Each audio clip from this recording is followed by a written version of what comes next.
So welcome to Modo25's live expert panel discussion to TikTok or not.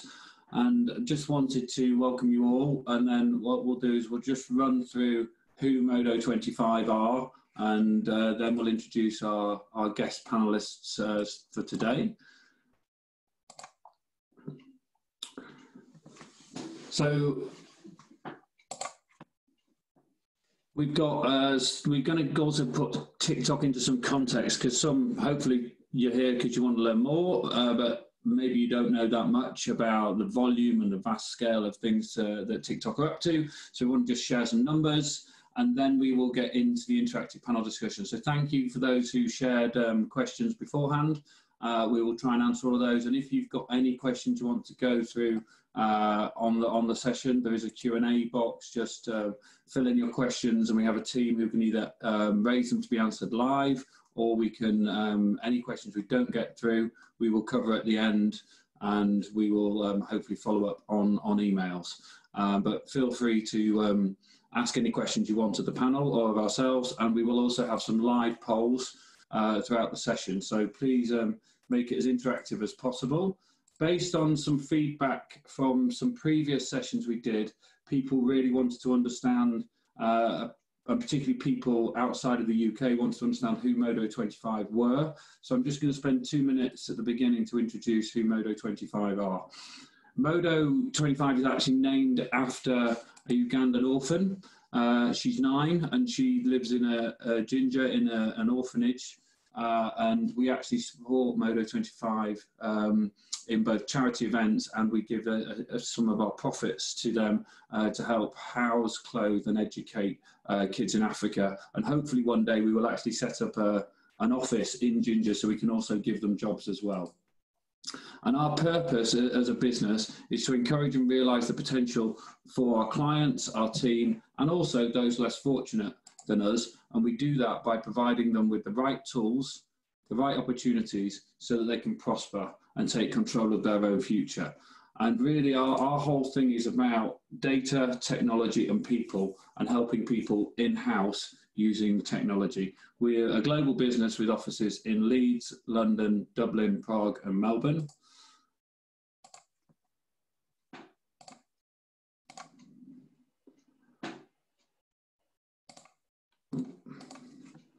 In terms of, we offer the traditional agency services that you would expect. We have a big focus on helping brands take control and in-house. And then we have a significant data science team that we believe is one of the leading ones, particularly around digital marketing, and they're enabling us to build our predictive benchmarking marketing tool called Bosco. This isn't a sales pitch, this is just so you can know who we are. But the big thing today is we are one of the UK's first independent TikTok advertising partners. So if people do want to do ads on TikTok, we have the accounts to set those up, and we work with either influencers or brands direct to help them promote their content on TikTok. So we thought, well, what is TikTok all about? And we really just wanted to educate people, and hopefully, is it right for your brand or isn't it? So what I want to do is start the first live poll and just ask you all, are you on TikTok yet? And then, so if you can just fill out the poll, please, that's popped up on the screen. And if you can sort of, are you actually personally on it? Is your brand on it or your company on it? And if no, are you planning on getting on in the next 6 months?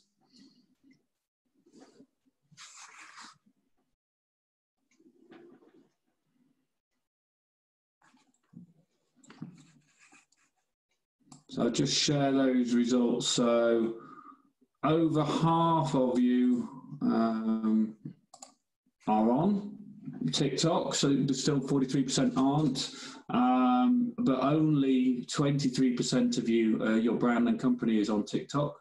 And then I suppose of those, about half of you plan to do something in the next 6 months. Or I suppose maybe after this you may either decide to or decide against whether or not you should be on TikTok. So let me just get rid of that. So I suppose What's it all about? And I suppose you may have recognised the song at the beginning, the Savage Love song, and a lot of people this particular move. I'm not going to. My team wanted me to do the dance. I'm not going to do that right now for you. But what I can share with you is some of the biggest influencers on TikTok. This is really what TikTok is all about to the in terms of the dancing and the, I suppose, the fun and interactive content. I took the cake, yeah, all about cake, yeah, can we relate? All about cake, yeah, I took the cake, all about cake. So I'm definitely not going to try that. We have some experts who are just about to join us on the panel who can talk to, like, how do you create these things for your brand? Is it appropriate for your brand? And I suppose, what's the difference between TikTok as a platform versus other platforms? What's interesting is one brand that we had on our previous panel was Pretty Little Thing, and they are brilliant. Unfortunately, the person who manages the TikTok on Pretty Little Thing couldn't be with us today, but I did want to just share some of the fun things they're doing that's linking to their brand, but is still in the style of TikTok. So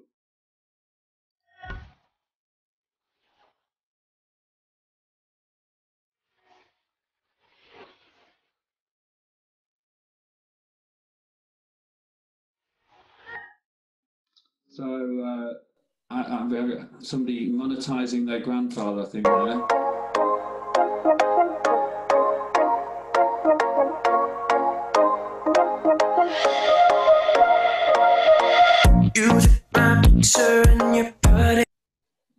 And both Inigo, who's on the panel, and myself really rate the content that Pretty Little Thing are doing. It's both fun, engaging, and really does appeal to their audience in terms of increasing brand awareness, but also getting the best out of the TikTok panel. So there's nearly 1 billion users on TikTok, and compared to any other platform, that is huge. Bearing in mind they've only been around sort of 3 or 4 years, it's growing exponentially, and 60% of those are under 24, but 40% are between 18 and 24. So a lot of people think, well, it's just for the younger demographic. But what that actually means is 40% are over 24. And actually, that's the fastest growing segment. And one thing we're going to discuss later is why is that growing, how, and also during lockdown and the recent crisis, that's been growing even faster. It's global. 154 countries have users who are now with it using TikTok. So it's not just a particularly Chinese thing or American thing or British thing. It's a completely global opportunity for your brand. So that's a few numbers about TikTok. What I want to do now is really introduce the panel. So we've got Jamie, who'll turn his camera on in a second. Jamie's a social media manager, works a lot with MyProtein. He's also a social media influencer in his own right. And I'll let him introduce himself and what he does. We've also got Inigo, who was one of the first employees for TikTok in EMEA and was their strategy and partnership manager. He now runs his own business, helping brands and influencers work out what the opportunities are on TikTok. So he's got tons of experience, and he actually introduced us to Jamie. So thank you very much for that. And then we've got Mayan, who's a TikTok coach, but also an influencer in her own right with her business, World of Glass, and has over 2 million followers. And actually, just before this call, I've got two young daughters, and they've been following Mayan on TikTok, and they wanted to meet her. So we did just do that before the call, and they're both starstruck. So that's excellent. So guys, if you want to turn on your cameras and you can introduce yourselves, and then we'll get into the panel. So welcome. It'll be me first, right? Yeah, we can hear you. So I suppose, first of all, Inigo, if you can introduce yourself and give us a bit of your background and your experience with TikTok. Sure thing. Yeah, thank you for having me today, John. So yeah, I was actually involved in TikTok before it even existed. When I started at TikTok more than 2 years ago, it was still called Musical.ly, and well, I worked there for more than 2 years. As you mentioned, one of the first employees, was responsible, among other things, to grow the user and the audience in EMA markets, and the diversification of the platform, to create the ecosystem that it is today. Going from 3 people to 250 people in the London office in just 2 years, and another 3 offices in Spain, France, and Germany. So it was a very fun journey, and learn a lot. And then I decided to start my own. I saw actually how powerful was TikTok, and after helping a lot of brands and partners during my time there, I thought it was an opportunity to do it outside of TikTok. The opportunity to achieve very high ROIs on their marketing on the platform, and TikTok was such a unknown among marketers, so I decided it was a time to help them. And I've been running it for already half a year almost. I'm excited to keep to teach and educate brands on the platform, and yeah.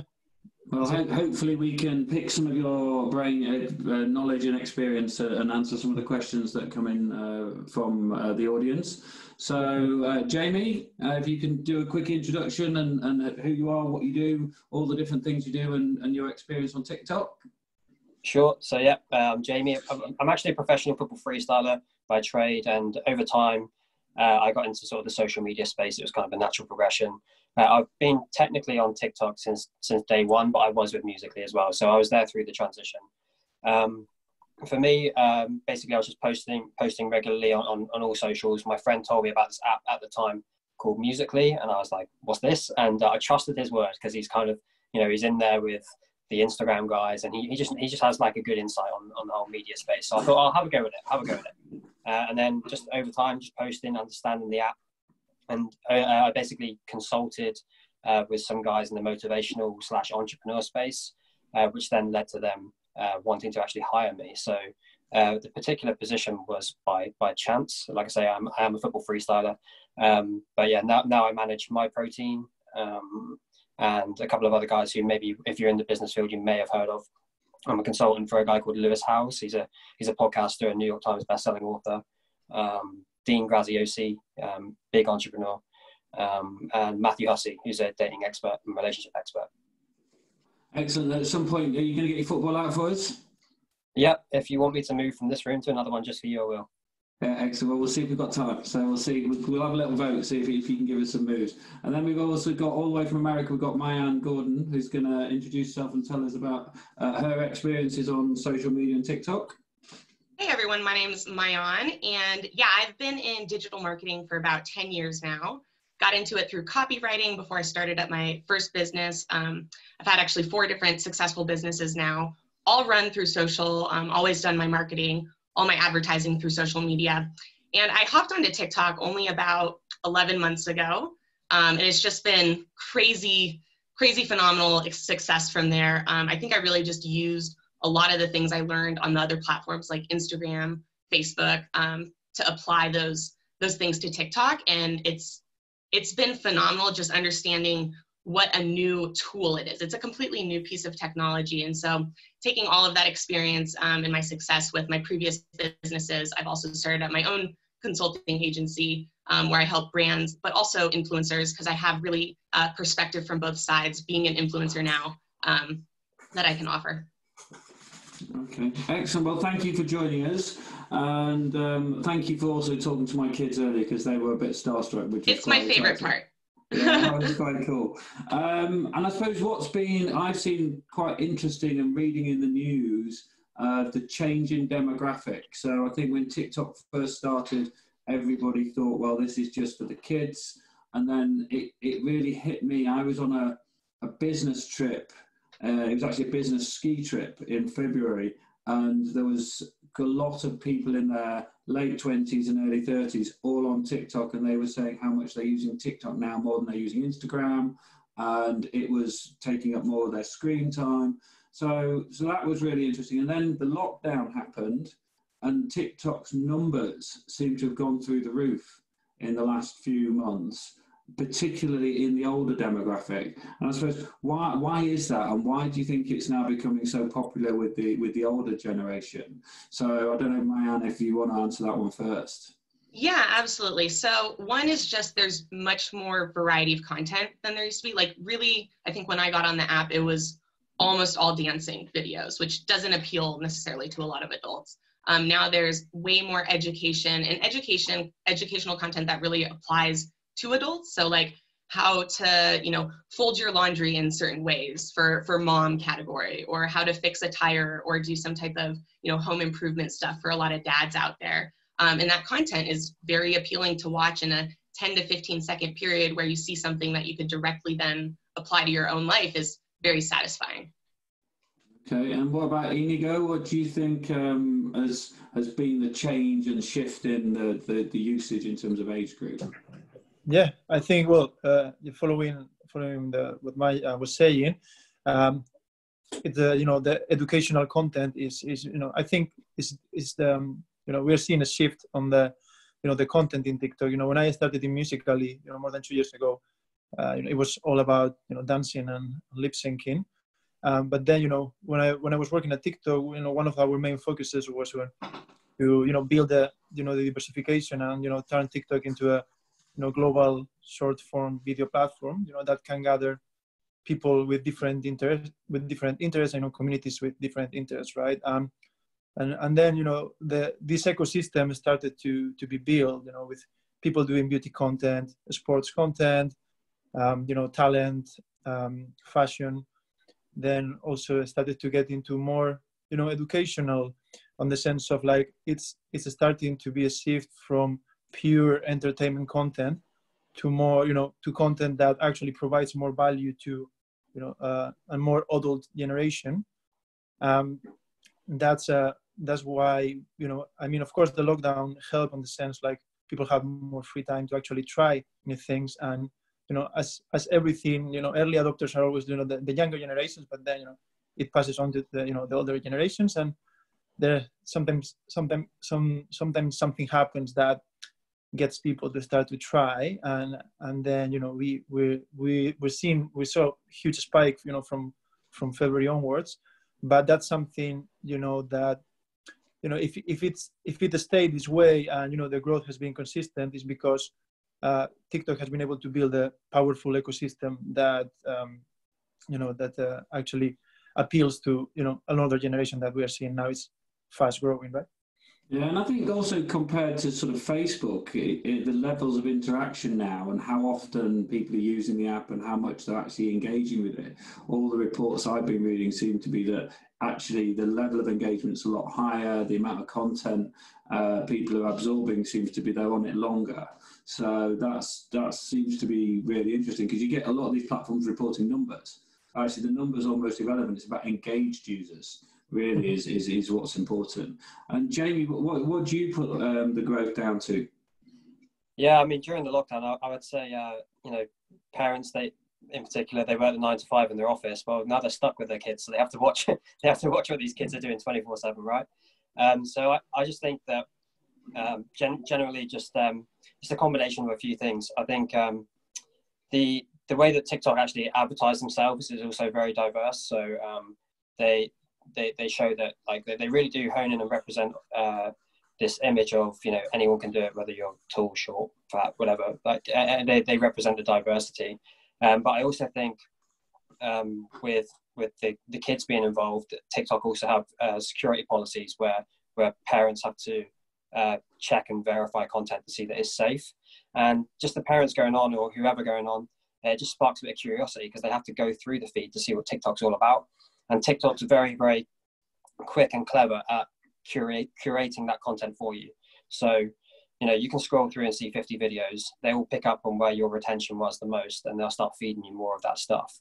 So I think they basically, they made a very clever play in discovering your interest quickly. And then it's obviously the combination of the variable reward. what's going to come up next. So I think it's the variable reward, to be honest with you, that's hooked the older generation. And I suppose that's got to be a mixture of quality content, but then their clever AI is delivering the quality content that's relevant for you. So it's a combination. And I think it's also, it's for the people, by the people, isn't it? I've seen so many now grandparents getting engaged with grandchildren, and it's like almost skipping a generation as well. So, okay, good. And one thing I'm interested in, and I think you all said you started off on Instagram and you've come up and now you're doing TikTok. It'd be interesting to understand, what do you see are the key differences? And I suppose personally, where do you spend most of your time now? So we'll start with Mayan on that one. Yeah, absolutely. So I spend almost all of my time in terms of content creation, either on TikTok or LinkedIn. And what I do is I just share my best performing TikTok videos directly onto my Instagram, give them a little bit different context, but they tend to perform a lot better than my original Instagram content did. I think kind of one of the biggest differences, obviously, is going to be that full screen vertical video format. So instead of it being a relatively small square that you're watching the video from on your Instagram page, it's going to be the entire screen. And just from that factor, your eyes interact with it differently. Your brain interacts with the video very differently. And then also the short format. So most of the videos on the For You page are going to be 8 to 15 seconds long. And I would say most Instagram videos are more like 20 to 60 seconds long. Okay. And what do you think is in terms of like the sentiment? Because Instagram's had a lot of grief in the past. Yeah, so I've heard a lot of people describe it in a very simple format. Instagram's the place you go to feel bad about yourself, and TikTok's the place you go to feel good about yourself. And I think that's the key difference in why TikTok honestly has so much success, is that it's really built an incredibly positive, supportive environment where you feel comfortable expressing yourself. You feel comfortable experimenting, trying out new things, being a part of something. Whereas Instagram, you really don't feel like you're a part of anything. You feel like you're competing against everyone. There's definitely a lot of like jealousy built into the system of Instagram, where you're supposed to be perfect and your feed's supposed to look super perfect. And TikTok just doesn't have any of that. In fact, it almost favors the opposite, where it's more raw and authentic looking. Okay, and Jamie, what do you think in terms of the difference between Instagram, Snapchat, and TikTok? Yeah, I just think that the other particular apps are really hard, or people feel that it's really hard to grow over there. Whereas on TikTok, it kind of feels like you have a genuine chance. A lot of the time, I mean, I'm not Mr. Well, what do you mean? What do you mean by that? As in order to grow your user base, or as in order to get followers? So, yeah, for everything, for the awareness play, to gain followers, everything. So when you start with TikTok, like I say, I'm not Mr. Algorithm, but I have seen so many case studies where this has happened. Maybe Inigo knows more than I do, but a lot of people who sign up to TikTok, if you do it right, you do get beginner's luck. Okay, so within say the first 6 videos, I've seen a very, very common pattern where one of those videos will get at least 20 to 70,000 views every time. So what that does is you basically hit your jackpot, don't you? You go to the casino, you've hit your jackpot. So now all of a sudden, it encourages you to go for another. Well, it probably boosts your confidence as well, and it's It does, and you go fighting for that bit of content again. Whereas if you posted 50 videos and they were all perfectly full screen, and you saw nothing, maybe you would get deflated. But I think that's also part of their awareness play. I think they have intentionally given people beginner's luck as well, so more people talk about it. So if you can say, hey, I got 20,000 over here, and on Instagram I only got 500. People are going to start going, oh, maybe I should be over on TikTok. So I think actually that's a strategy from them. But I also think it's just more laid back. On my Instagram, I always felt for many years I had to be ultra professional. I was like, who's watching me? I need to be careful what I say or do. And on TikTok, it's like everybody's going a little bit crazy in a good way. And it's the same with people I manage. Like I say, guy Lewis Howe's ultra professional guy. And he's doing like crazy things with like shades and just having fun. He would never ever do that because he can't show that side, maybe because maybe he makes him feel less professional, or the monetization of this certain product, it goes against the grain.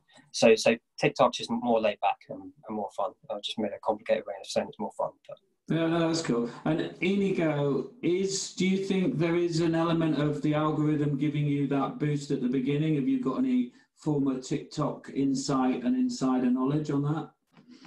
I mean, I think TikTok has already published this, about how actually the feed works, right? So when you post a video, it's first showed to a panel of people, and they look at a couple of things like engagement and completion rate to actually decide if they are going to be showing it to more people from there.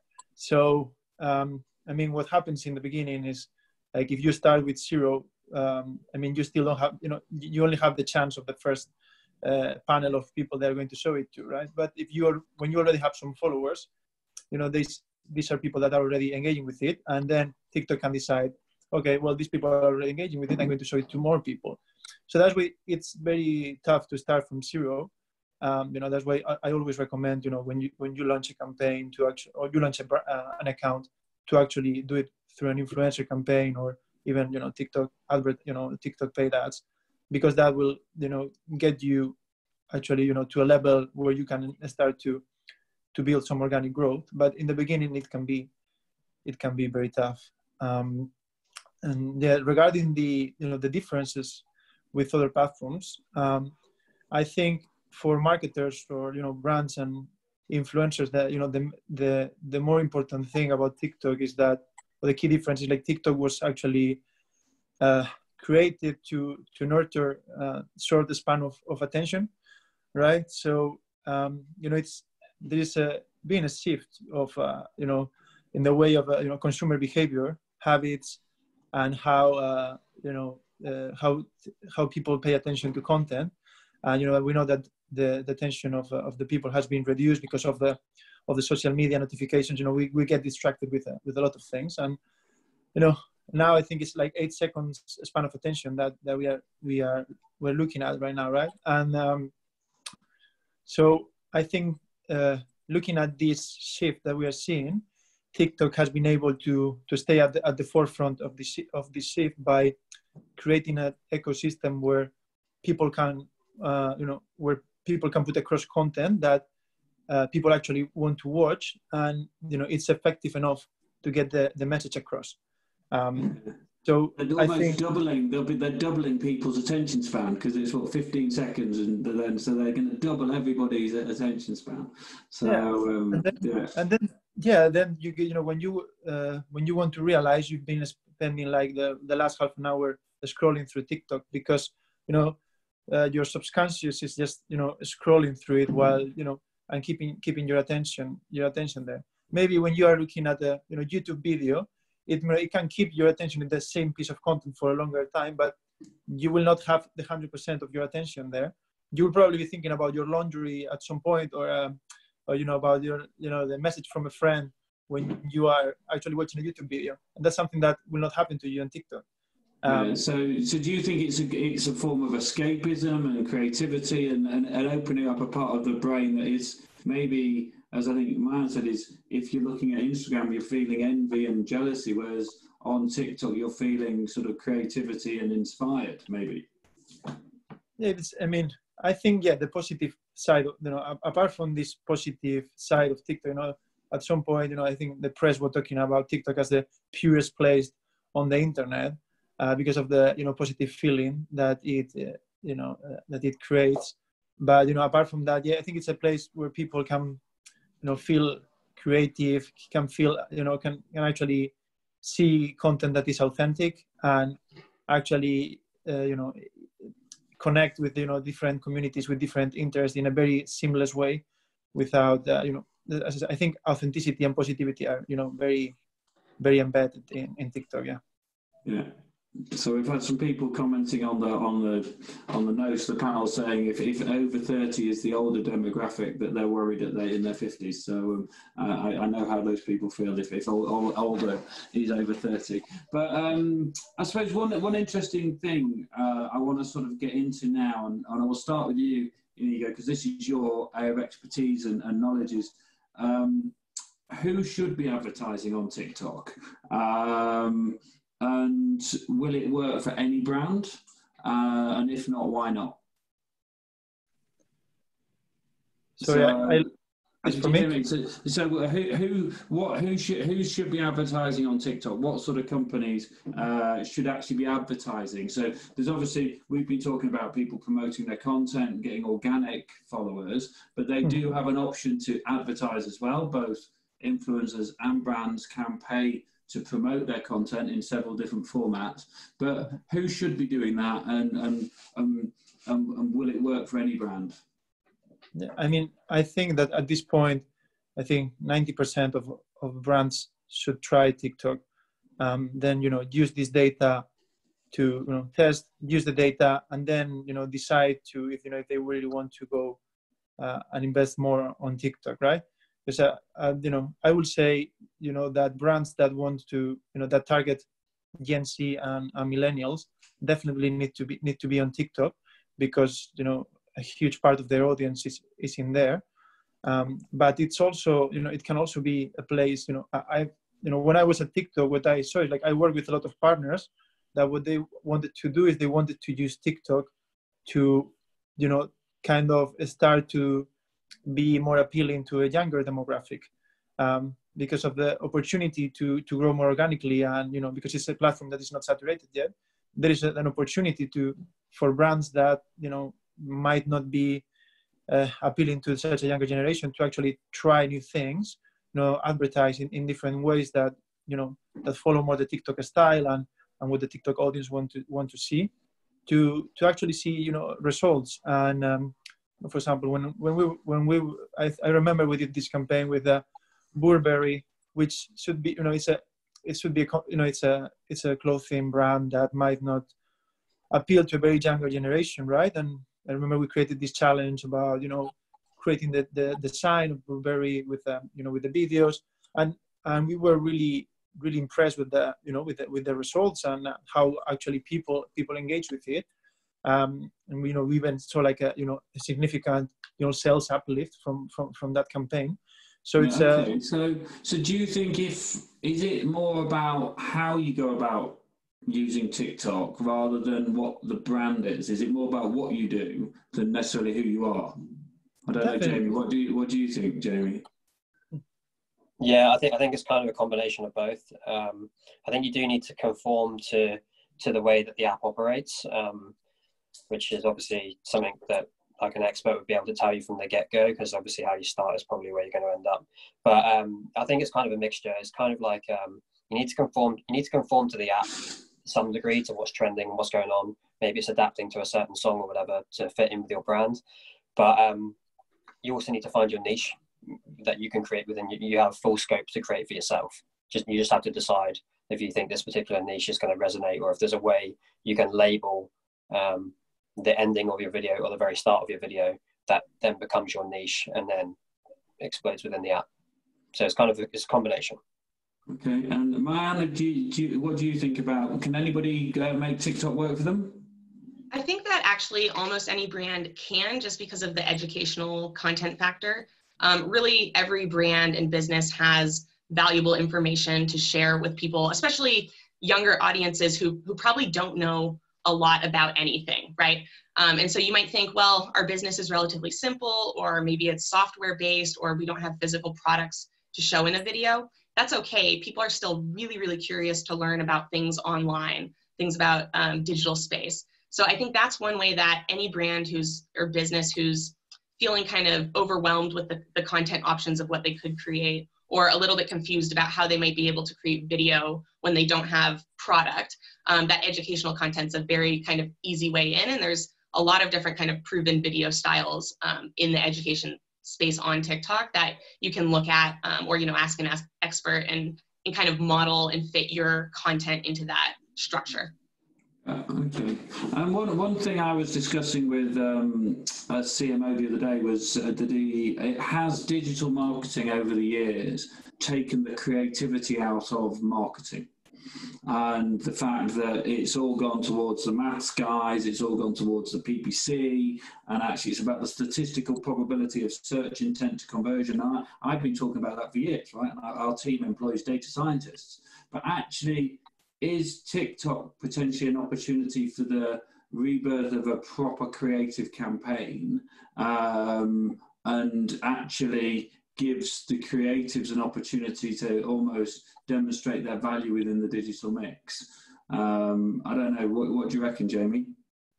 Yeah, I mean, 100%. I think it's also an opportunity for people to kind of do the advertising for you if you play it right. So if you can create something that resonates with many people, especially in the form of like duets or something, then you can actually bounce off other people. And it's just a totally different way of advertising. But I think from my proteins perspective, you could say that a lot of our users a lot of our buyers are over 16, because that's when you start getting your gym membership. But you need to consider the inflection point that the 14 to 16-year-old is going to go through in the next 2 years. And if we've made this place strong, we've got loads of millions of views, maybe they go into Holland and Barrett one day and they see 2 protein brands. Which one are they going to buy? So it's not always about today. It's like we're aware that we try and cater to everybody with what we do, but we're very much aware of the power of people going into a transition where a particular product or something actually resonates with them. And it's how do you put that across in a way that clicks with somebody at that age or whatever your audience is. Yeah. Okay. And in terms of Inigo, you've obviously helped people and helped brands. They come to you and say, right, we want to get into TikTok. Where do you start? Do you start with the product first, or do you start with the creative idea? What's the process? If I said we want to get on TikTok, what do we do? I think, well, first of all, we need to know, very well the brand and and the product, or what's the image that you want to portray, and then of course creativity is key. But what I like about TikTok, you can actually support yourself, or surround yourself with the creators and influencers that actually are very creative, and can actually kind of like shape campaigns and in a way that is actually very engaging. So I think it's not I don't think that TikTok is just an opportunity to bring the creativity back. We've seen like amazing TV campaigns and amazing TV creatives that the best adverts ever that we still remember up to this day, right? But what's happening is like there's a fragmentation of this audience, right? People are not on TV anymore, right? People spend like 6 hours a day on the phone, and the problem with the TV is like, even when they are getting very creative, in some cases they don't have the eyeballs anymore. So it's about not to get more creative, it's to get as creative as they were, but in a new platform as TikTok. And putting the creativity in front of where the people are. Exactly. Yeah, and actually where the people are engaged. Okay. Exactly. So I'm just going to launch the next poll, and panelists, you can vote as well. So this is: do you have the creative skills and setup in-house to maximize the TikTok opportunity? So if you can all just quickly vote on that, because I think what I've seen certainly over the last 10 years in digital teams, the creative element's been reducing and the stats and maths has been increasing. So I think it's going to be an interesting shift over time. So we've got over half the people, so I'll just share that.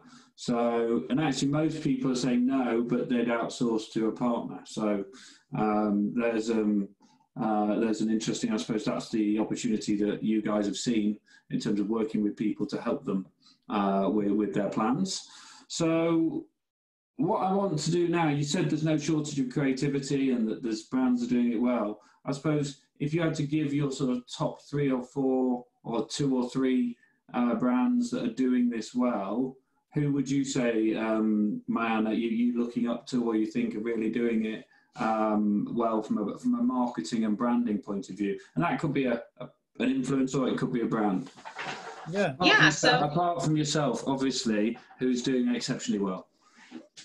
Yeah, absolutely. So there's tons of people I see doing it really well. One brand that I really like is Gushers. They're on the app, and they've really taken their product, and they're not just making it about the Gushers themselves, they're making it about how Gushers makes friendships, and like what Gushers is kind of more culturally to kids. Another person who's an influencer that I like is Robbie and Penny. It's a man in his pit bull, and he does voiceover content for them. But I really like that he he's found like a really strong niche, but then when he kind of tapped out on that niche, he found another one in Fruit Ninja videos, where I don't know if you're familiar with the Fruit Ninja, but it's where you kind of open up a sword or a knife very quickly, and all of a sudden the fruit falls sliced in half. So I really like his consistency, his I would say his series, like creating series of videos that you can then repeat but tweak and bring in new elements to, is very effective. And then I also really like Nike's account. I think they do a phenomenal job with showcasing their products through, again, kind of a bit of culture, but also really through athleticism and the athletes who are wearing their products. Yeah, and what we'll do afterwards in an email, we'll summarize and share all the different links to all the different pages that these guys recommend. And Jamie, who do you think is doing a really good job? Apart from My Protein, obviously. Yeah, of course. Yeah. I think, well, My Protein would not like me saying this, but I think Gymshark are doing a great job. So Gymshark, I just like the fact that they're doing this kind of innovative content that's like kind of almost like extreme sports in a sense, with the calisthenics and the backflips and stuff. But the point is, they're all in their gear, but they're not trying to hard sell you anything. They're just providing genuinely enjoyable content. And I feel like over time, from doing that, people really want to feel a part of Gymshark. So I do definitely think that their sales have gone through the roof because of that app. So I'm just a massive fan of Gymshark by the way they lay out their content. Yeah. Okay. And Inigo, you obviously mentioned My Protein, and we mentioned Pretty Little Thing before. Who else in your mind is doing a great job? I think there's a lot of brands doing a great job, but I think it's all about the combination of creating genuine organic content and also collaborate with a lot of influencers that can actually build exposure for your brand, because there is no, it's still, even when it's possible to actually, grow very fast, in TikTok with just organic content, working with influencers is what's going to bring that difference there. I've seen, like, for example, My Protein, I like it because they've been able to diversify a lot, from, working with a guy that is a fitness guy, an action sport guy, a guy that drives flies a drone, a contortionist, all these kind of different contents to appeal to different people.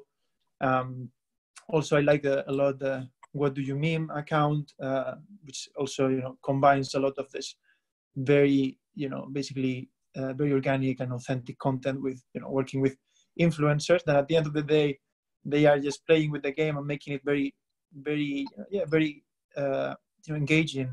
And that's how I think they are over like 500K and they grow super fast. But yeah, I think the key for brands for the future will be, to tap into, becoming, as Mayan said before, educational content.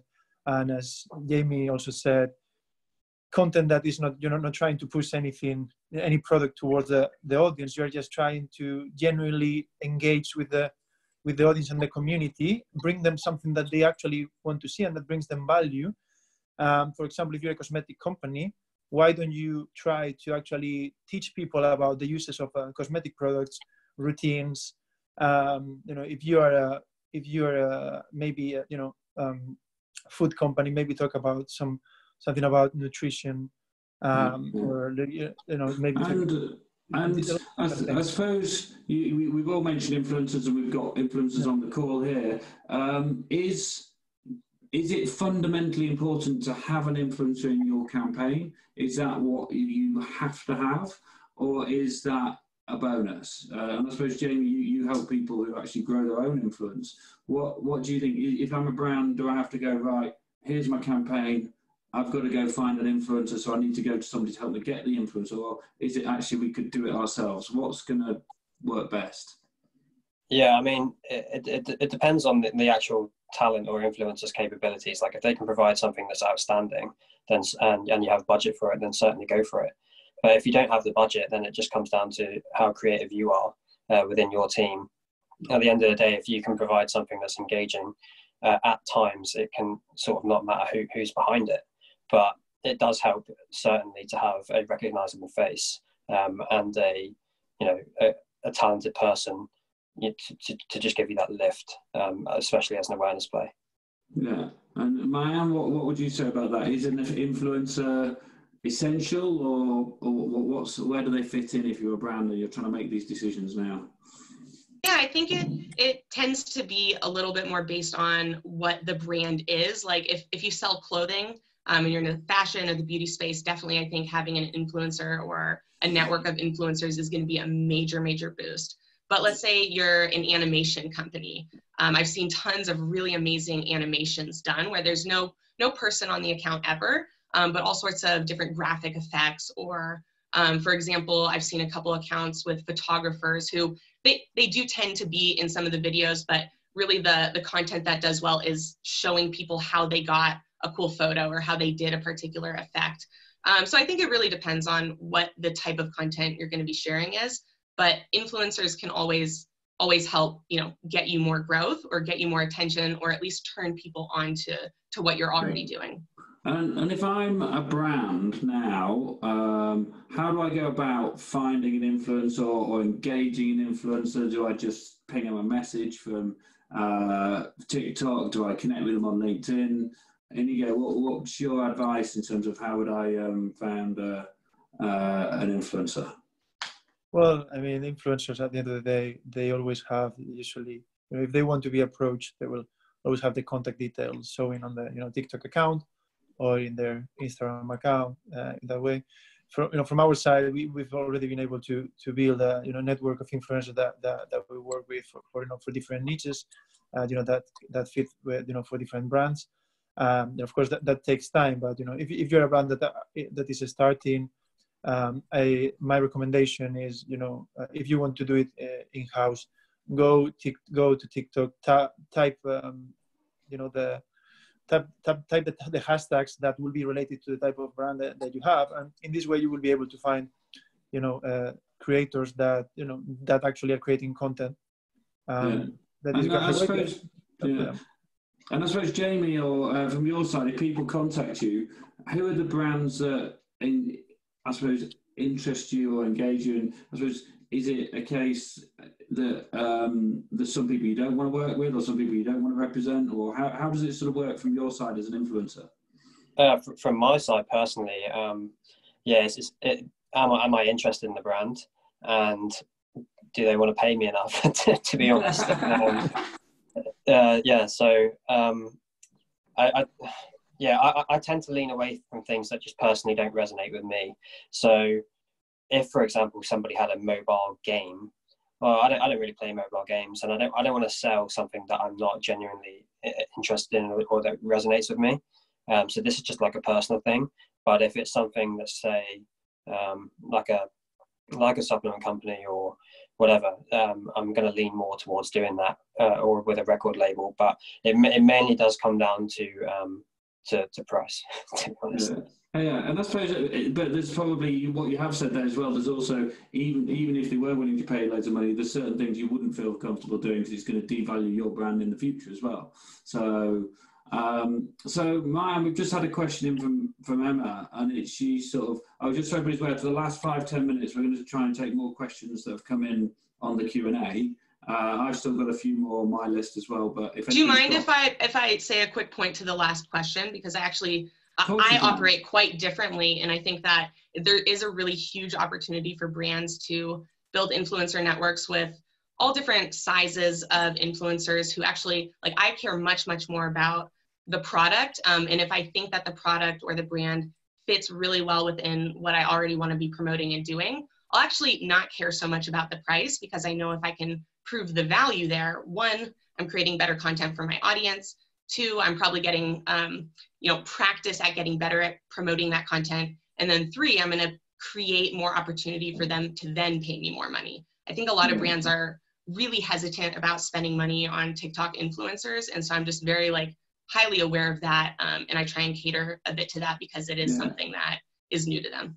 Yeah, the one question we get asked a lot, and it's, I don't know, I'm sure, I don't know if you guys got experience with it, but I'm going to ask you anyway, is B2B, so people who've got like a business to business brand, or whether it be a professional corporate service, so let's say accountants, lawyers, people like that, should they be on TikTok? And if so, how, or what should they be doing? Yeah, so I think the way that you can use TikTok in a B2B space is by leveraging the attention that you have onto another platform where your customers are, like LinkedIn. So I've had a lot of success with this, where, you know, talking about what you're doing in a marketing sense, in a brand building sense, should appeal to B2B, because it's usually a very competitive space where it's a little bit harder to stand out from a lot of your competitors often. And TikTok not only is going to make people pay attention to you right away, just to think, well, why is this lawyer on TikTok? I'm a little bit more curious to just listen and see what's up with them, to then them being actually convinced that you're doing something really smart and intentional with it, makes them think, oh, they're probably going to be smart and intentional and creative and clever in other ways that are going to benefit me as a client. And if it was, and I'm thinking it could help with culturally getting across the culture of your business, help with recruitment, especially if you're growing and that sort of side of things. And is it that the company should have an account, or is it that the leadership of the business should have an account? What would you say, Inigo, what's the best way to sort of do that? Is it a personal thing or is it a brand thing? Where do you split the two? I mean, usually brands in TikTok usually have some like a kind of a representative of like someone that actually is always creating videos, coming up with ideas and stuff, and they usually appear on the videos, right? But it can happen that, you know, you have like all the people in the company, you know, representing the brand.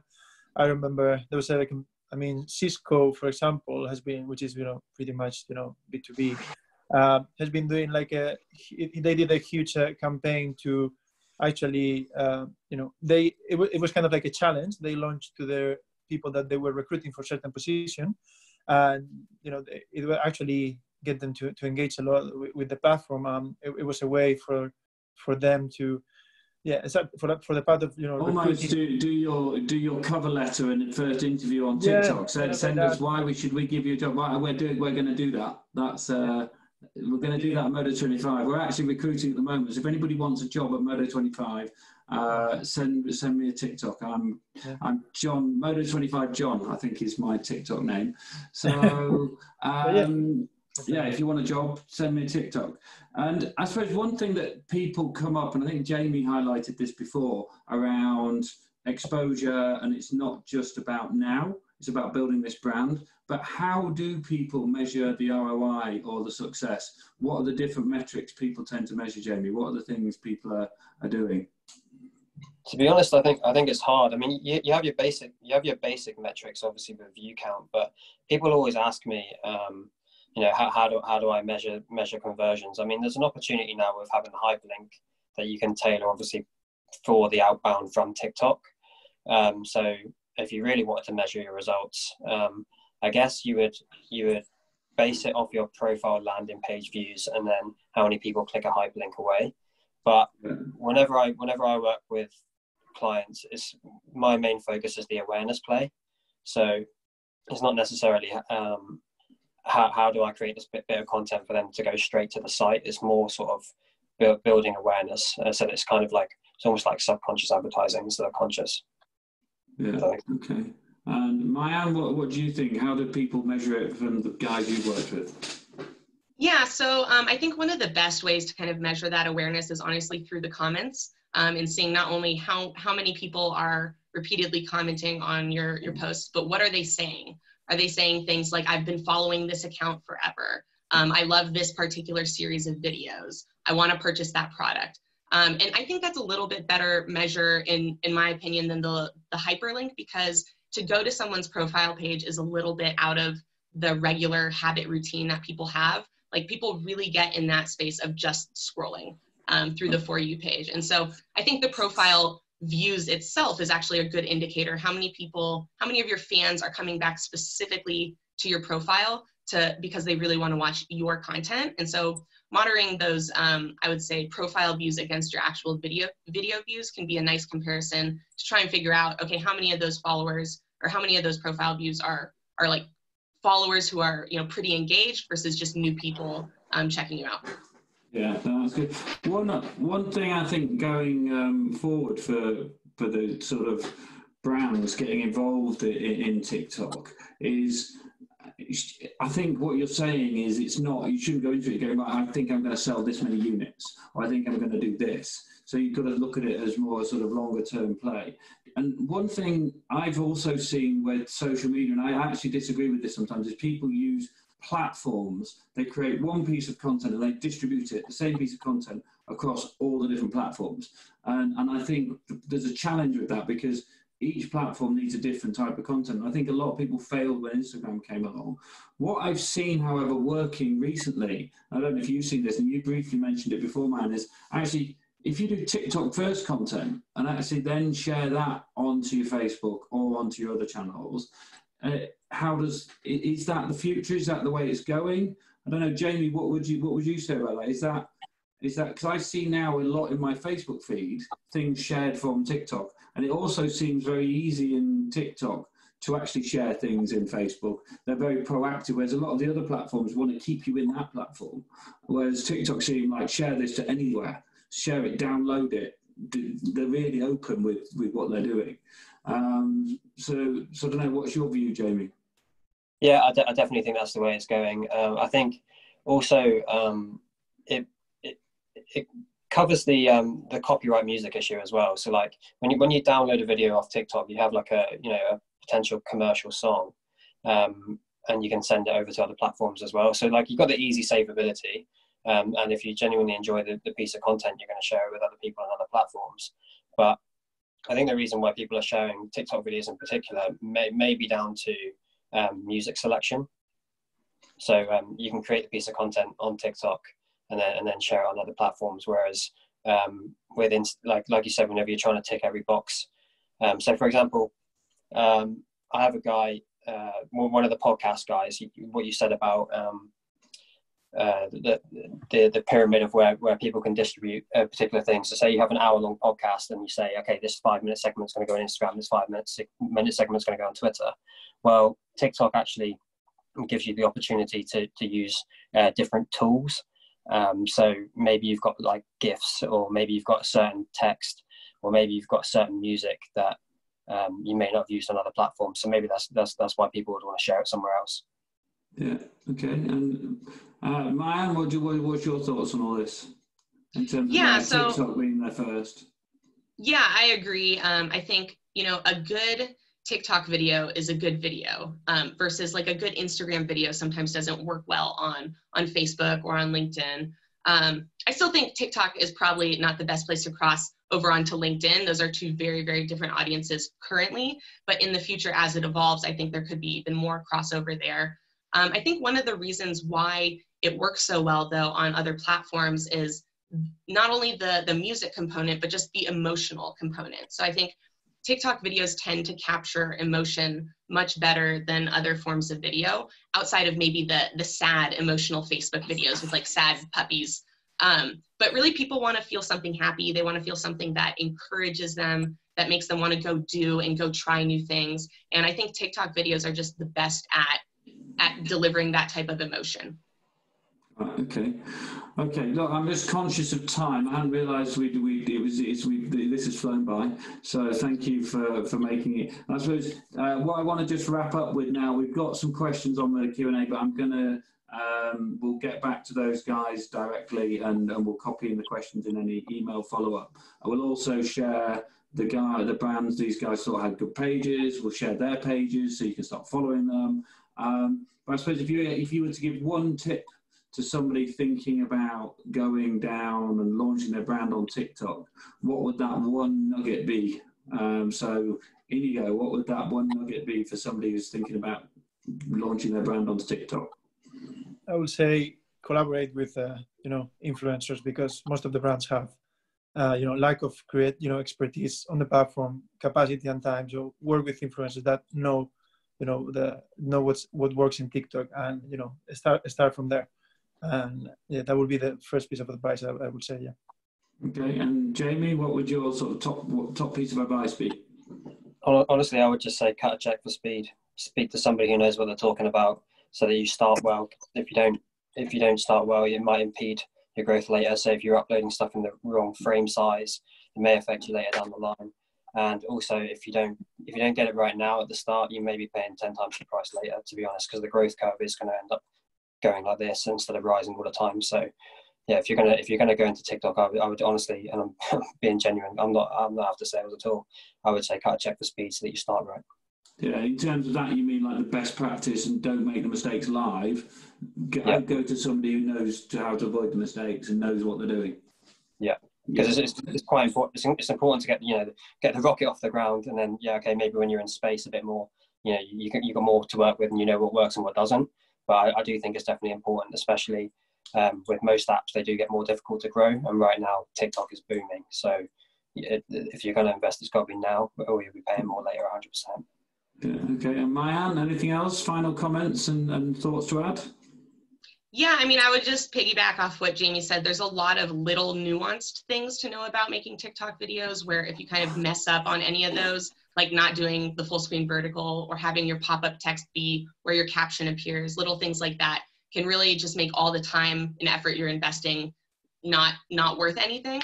So if you're going to invest the time and effort and money into TikTok anyways, get a little bit of extra help from an expert who can really steer you in the right direction. Okay, excellent. Well, first of all, I'd like to thank you all very much for your time. If you stay on the call afterwards, we'll have the after party where we can all do some TikTok dances.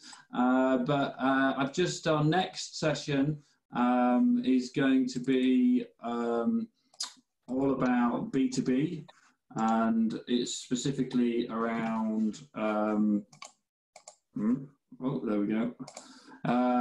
What does the future of B2B marketing sales look like in the new reality? So we're really excited that we're going to have HubSpot, we're going to have somebody talks about creative brands online. Phil Hesketh, if you don't know, is one of the leading B2B sales speakers. And then we've got Lauren Cowley, who's specialised she runs a business that sells software online and has got a lot of experience in how to do this. So that's going to be on Thursday, the 13th of August at the same time. And we've moved it from 11 o'clock to this time, really to accommodate our cousins from America. So as we've got a lot of interested people coming on board from America. So thank you very much for coming along. We're going to end the show now, and hopefully we'll see you in a month or so.